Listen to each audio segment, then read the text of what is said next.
Hello! This is kind of an impromptu video. I just ran out to my studio to make this. I don't want to have this become a regular thing, but I just feel so passionate about this that I need to say something. I need to get it off my chest. So it's that time of year. NAMM. Woohoo. Apparently every company has just decided to announce their products before NAMM, and there has been admittedly some pretty awesome stuff, and among those awesome things was from Antelope Audio. Now, I am an Antelope Audio not fan. I don't really like to say I'm a fan of any company specifically, but I am a fan of the Antelope product that I own, which is the Orion 32 Plus Gen 4. I've had it for maybe 7-8 months, and for the price, I think it's really great. It hasn't crapped out on me. I was skeptical because, of course, you know, if you're doing this and involved in forums or other kind of discussions or anything, you've heard of Antelope Audio being kind of not so reliable. Their hardware being not so reliable, just mainly due to the software associated and firmware stuff, and their customer support had been lacking. I've heard that that's gotten better, but I haven't had to talk to them. Fingers crossed. But anyway, they announced the A4-1B, which is a hardware TubeTech clone. Okay, so the A4-1B, it's a CL1B clone. Classic hardware compression with a modern twist. That modern twist is it is digitally recallable. Now, I don't think there has been any kind of audio tests with this thing from the company or otherwise, so I have no idea how it sounds, but I don't care anymore. I was excited for it, and now I'm not. Now I'm pissed. So digitally recallable hardware is something that is amazing. In theory, it's here. I can fuck with the knobs and then, you know, put a plugin on wherever I need to put the plugin, close that session, open up any session I've used that on, and it will just recall the settings for me. I don't need to do anything. So I got this video recommended to me from a channel called Plugin Hoarder. So please go check him out. This is where I first heard this information from. So this plugin for the recall looks fine, right? Totally normal. There's some extra options down here that obviously the hardware unit doesn't have. Scroll down a bit, and here's where the bullshit lies. The A4 software suite is available as an optional add-on as part of a monthly or annual membership plan. Comes with 1 year of Antelope membership for free, including the full suite of Synergy Core native plugins as well as new releases and updates. I don't give a shit if you think plugin subscriptions are the right answer for you. I'm not going to tell you that that's bad. What I am going to tell you is bad is this. A4 software suite is available as an optional add-on, part of a monthly or annual membership plan. No mention of any option to purchase it, an optional add-on for hardware. So I've pulled up the Vintage King page for this. $3,000 CL1B clone. Isn't an actual CL1B like $4,000? Yeah, $4,150. Okay, so I'm saving $1,000, which, yeah, sure, $1,000 is nice to not have to pay, but I have to pay a subscription to use the plugin for the hardware to use the only feature that made me give a shit about it. So how much is a subscription to this? Because maybe I'm just blind, but I don't see that. Let's look for a $ on this page. There is no $ on this page. Okay, so let's, you know, look here. $. Okay.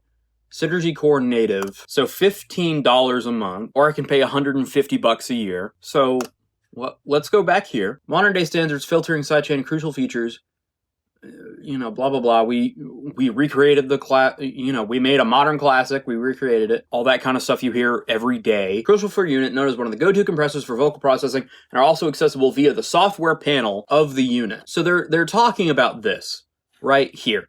This is the AB switch between, you know, different settings you have saved. That's a cool feature. Sidechain filter, so you can choose. You know, right here is for de-essing. And then no, and then a low pass, band pass, and high pass. And here's your frequency select. So to go from 18 hertz to 15,000 hertz with no other kind of numbering in between those two, that's a big jump. So thank God you have this little screen here to tell you, you know, is there a screen like that on the unit? Oh, no? Well, then how do I do that on the unit? Well, they confirm it right here. The legacy unit that inspired the A4-1B, so the TubeTech CL1B, wasn't built with these requirements in mind, so we added them as unlockable extras to the digital-only feature set. So this, right here, a third of their marketing material for this thing, other than it being, you know, just a CL1B and looking remarkably like a CL1B and being $1,000 less than a CL1B, you cannot do this without the software. Preset recall in AB, you can do that without the plugin. Just take a picture of it or write it down. Responsive automation, you can do that without the plugin. Just press play and record and twist the knobs by hand, you know, like some kind of caveman. So what had me so up in arms that I had to put down my lunch and come out here and talk about this was that, you know, automation and recall, that's kind of the big point of digitally controllable hardware. That's kind of the only point. I don't know really why anybody would buy a WES audio unit and never plug the USB into it. Now, filtering and de-essing and all that kind of stuff for a TubeTech, that might not be what you think about, so sure, who cares? But it's the principle that I've paid over $3,000 for a single channel of this hardware, and there are features of it that are locked behind an additional paywall of a plugin. If that plugin was $150 one time, sure, dude. But that is not the case here. I'm assuming that the backlash that they're gonna get from this will cause that to be the case, if anything. But no, there are features of this unit, not nice to haves, like automation and recall, which is the whole fucking point, but I digress. But there is an entire filter section unaccessible without the Antelope membership. You get a year for free when you purchase the unit. Whoa, that sounds cool, I guess.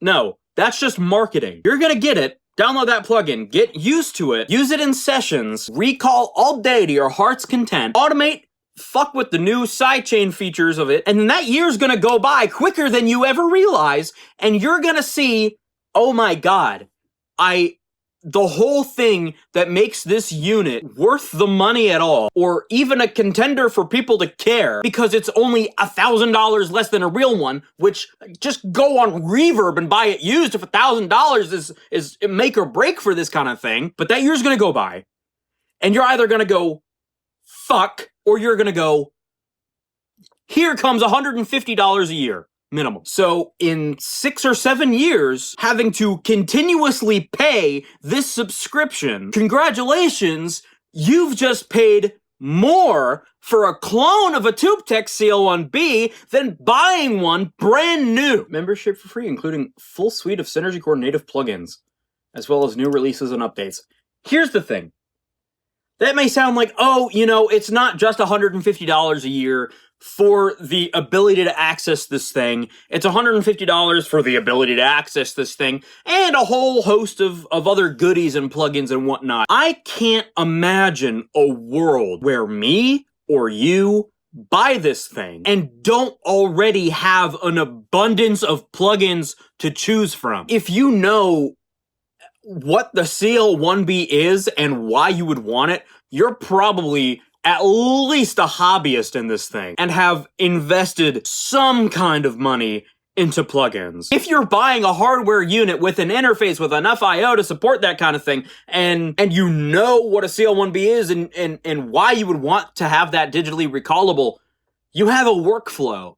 You have a system. You hopefully will make your money back from that purchase. You already have plugins. That's just the way it is. I mean, if you're different, tell me please. So I hope that my gripe and my disappointment and anger is very visible. And if you feel the same, good.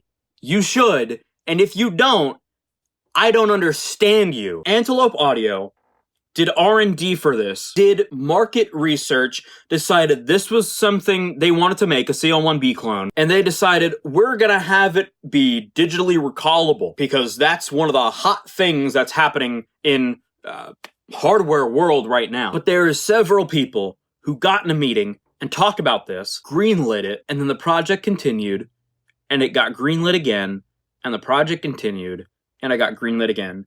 And now we're here to release. This is, I know it's not a A4-1B, but it's the same idea, right? Where, you know, Wes Audio, what they've got going on is the, you know, lights on the unit that light up, that show you, you know, where your dial actually is. And then the recall doesn't have to move anything physically, it just changes the lights on it to tell you where it's at. Tegler stuff's kind of fun, where it has, you know, motorized knobs. That's fun to watch it go to work. You know what Tegler doesn't do, what Wes Audio doesn't do, what Bettermaker doesn't do? They don't charge you to do that.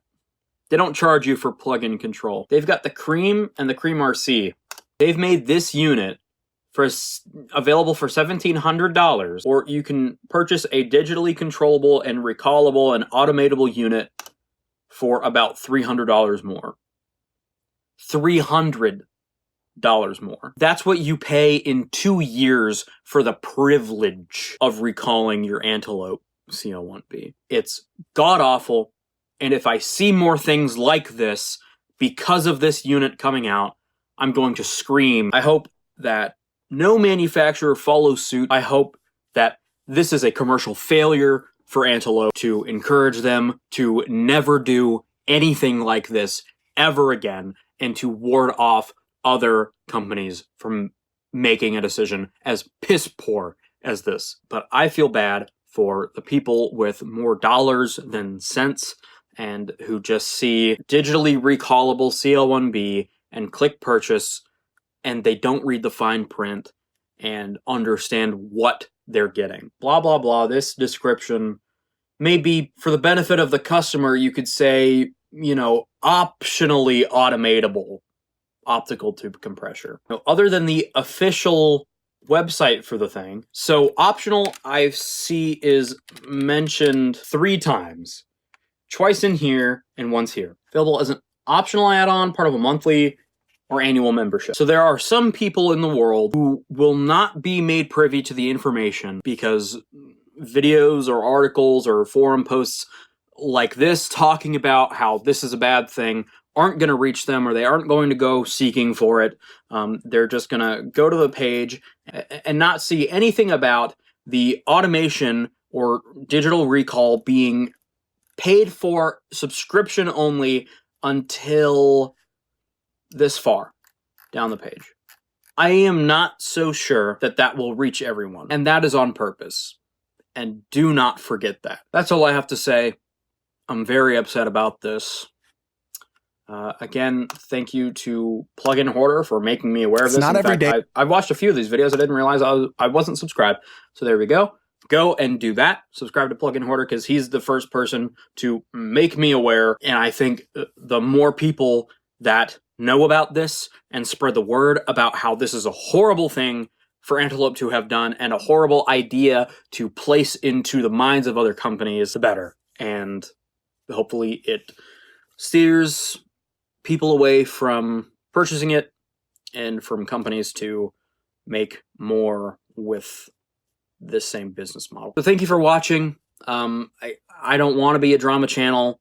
This just pissed me off to the core, and I thought, hey, I have a non-zero subscriber count, fellow engineers and producers who I think should be in the know about this kind of thing. So thank you so much for watching. I hope to never make this kind of video again. I'll talk to you soon.